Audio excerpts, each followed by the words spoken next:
कार्यक्रम सत्य घटनाओं से प्रेरित है। जिनके साथ ये घटनाएं घटी उसकी वास्तविकता उन्हीं तक सीमित है। भूत प्रेतों और अपसामान्य विषयों के होने पर चैनल कोई दावा नहीं करता और न ही प्रोत्साहन करता है। बस एक दावा करता है और वो है डर।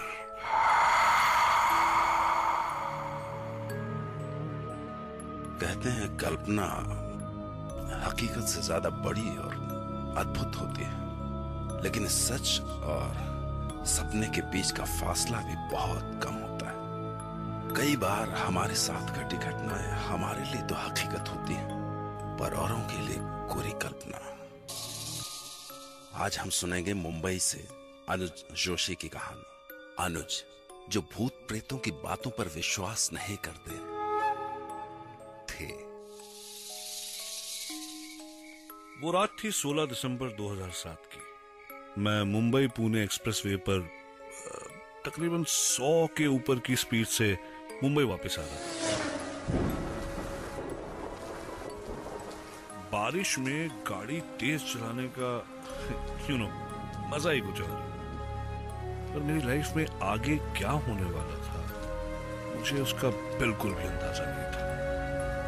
मैं मस्त बारिश को चीरता हुआ गाड़ी दौड़ा रहा था कि अचानक मेरा ध्यान पेट्रोल इंडिकेटर पर गया एंड आई रियलाइज कि पेट्रोल लगभग खत्म हो चुका है।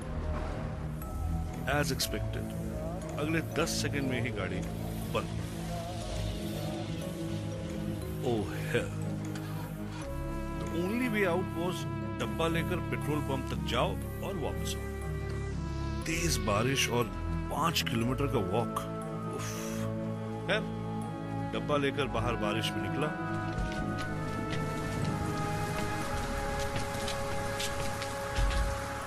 भगवान का नाम लिया और चल। तब लगा जैसे भगवान ने मेरी सुनी, क्योंकि 10 कदम ही चला था कि देखा कि पीछे से एक गाड़ी चली गई। मैंने लिफ्ट मांगी और गाड़ी रुक गई। तो मैंने कांच पर नॉक किया, होपिंग कि मुझे लिफ्ट मिल जाए। लेकिन जब कांच नीचे हुआ तो पता नहीं क्यों एक अजीब सा डर लगा।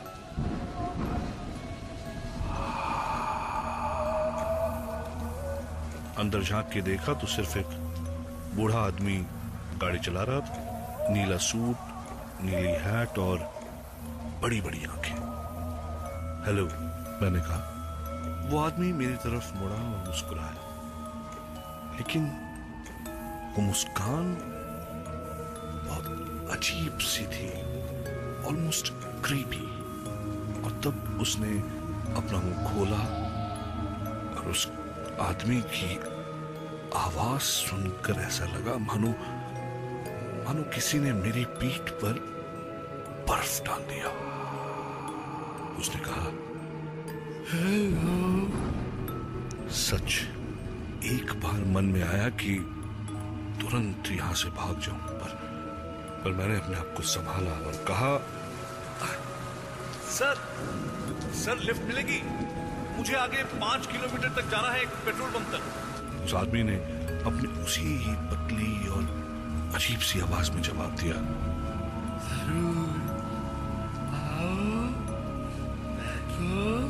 Thank you sir. मैंने एक लंबी सांस ली और गाड़ी में बैठ गया। कई बार कैसे होता है ना, वो कुछ करते ही मन से आवाज आती है कि गलत किया बॉस, गलत किया। बस वैसी ही आवाज मेरे मन में आ रही थी। मैंने फाइनली कहा, हेलो सर, मेरा नाम अनुज है। Call me Freddy. Okay, hi Freddy. वो मेरी तरफ देखकर मुस्कुराया। पतले से सूखे हुए होंठ और पीले रंग के टेढ़े मेढ़े दांत। मेरी तरफ मुस्कुराने के बाद फ्रेडी डिकोस्टा फिर आगे देखने लगा। धीरे धीरे मेरा डर बढ़ने लगा। फाइनली बातचीत करने के इंटेंशन से मेरे मन में जो आया मैंने कह दिया, आप बहुत खुश लग रहे हैं मिस्टर फ्रेडी। ओह यस, मैं बहुत खुश हूँ। मैं कल सुबह अपने दोस्त से 4 साल के बाद मिलूंगा। अच्छा, देखो, ये है उसकी तस्वीर। और उसने मुझे एक आदमी की तस्वीर दिखाई। मोटा सा आदमी, उम्र लगभग 50। ओह, तो इसलिए फ्रेडी मुस्कुरा रहे थे। मेरी जान में जान आई।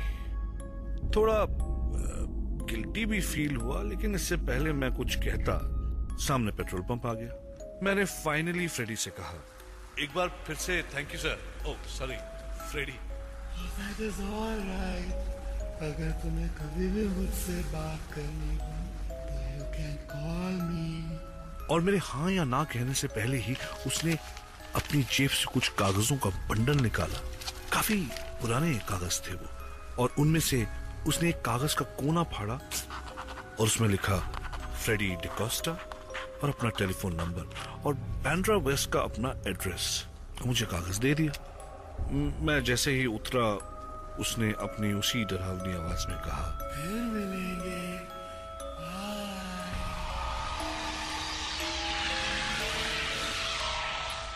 और तुरंत कार निकल गई।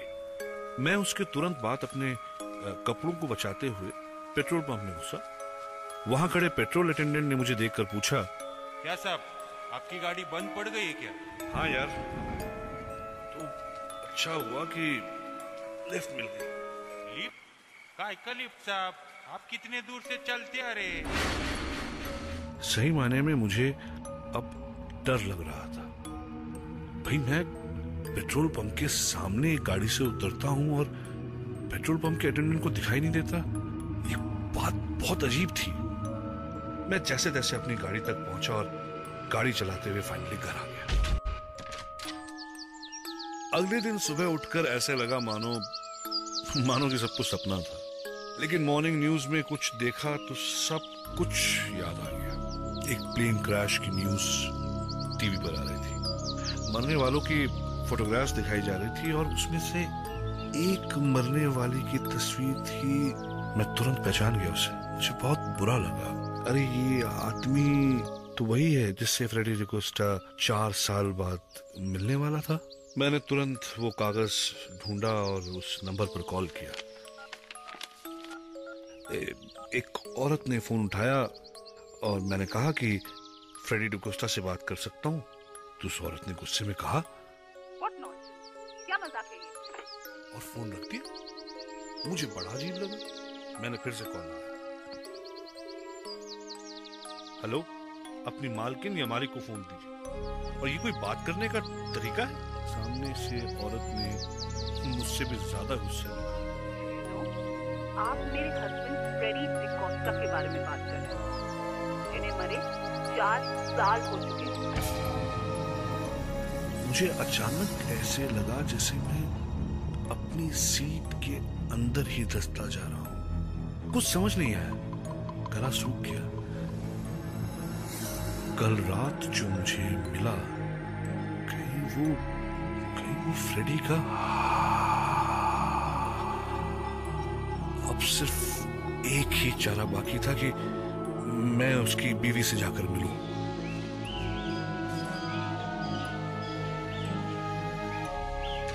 Yes, may I help you? जी, मेरा नाम अनुज है। वो मैंने आपसे फोन पर बात की थी आपके हस्बैंड फ्रेडी के बाद। तुम जाते हो या मैं पुलिस को बुलाऊं? नहीं, मेरी बात सुनिए प्लीज। मेरा विश्वास कीजिए, मैं कल रात को उनसे मिला था और मेरी उनसे बात हुई थी। I'll call पुलिस अगर तुम इधर से नहीं गया तो। प्लीज मैडम, बात सुनिए। वो उनका कट कुछ 6 फुट का था। वो पतले से बड़ी बड़ी आंखें और उन्होंने वो ब्लू सूट पहना था, ब्लू हैट भी। औरत तुरंत रुक गई, दरवाजा खोला और मुझे देखती रह गई और थोड़ी देर बाद बोली, मैंने दफनाते हुए यही कपड़े पहनाए थे उन्हें। तब उन्होंने मुझे बताया कि 4 साल पहले आज ही के दिन फ्रेडी डिकोस्टा ने खुदकुशी कर ली थी। यानी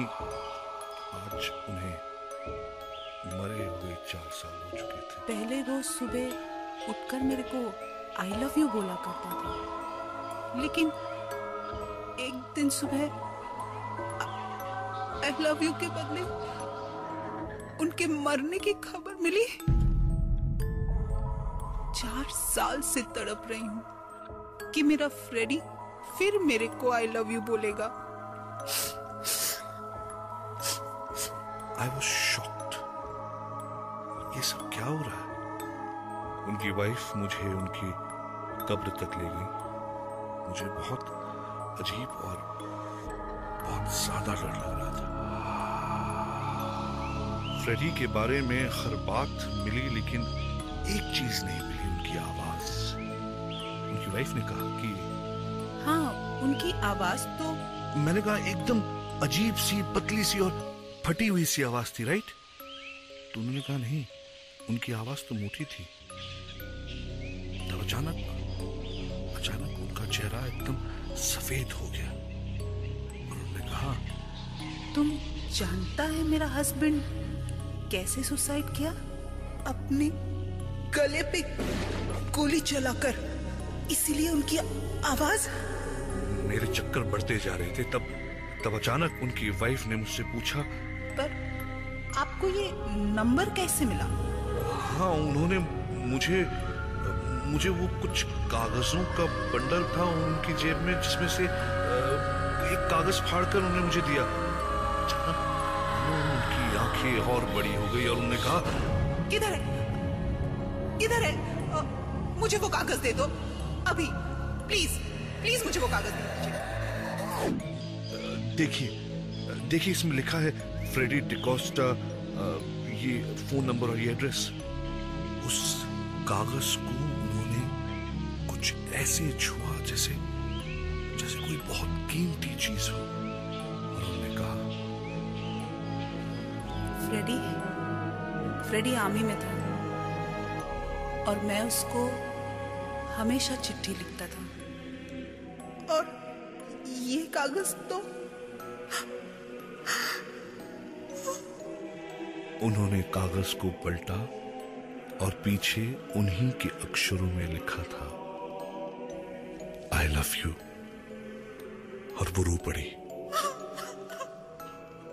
मैंने वो कागज हाथ में लिया और ऐसे लगा जैसे उस कागज में इलेक्ट्रिसिटी थी।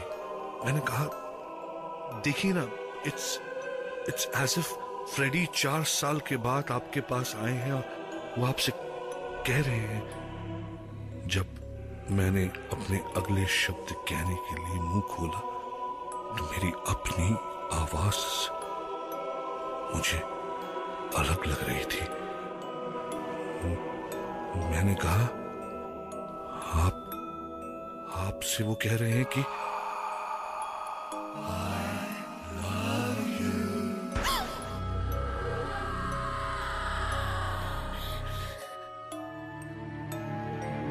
हमारी चेतना पर किसी का जोर नहीं है। सपनों को तो आप बुलाते नहीं, लेकिन वो फिर भी आते। इसी तरह जिंदगी में कुछ पड़ाव भी बिना बुलाए चले आते हैं।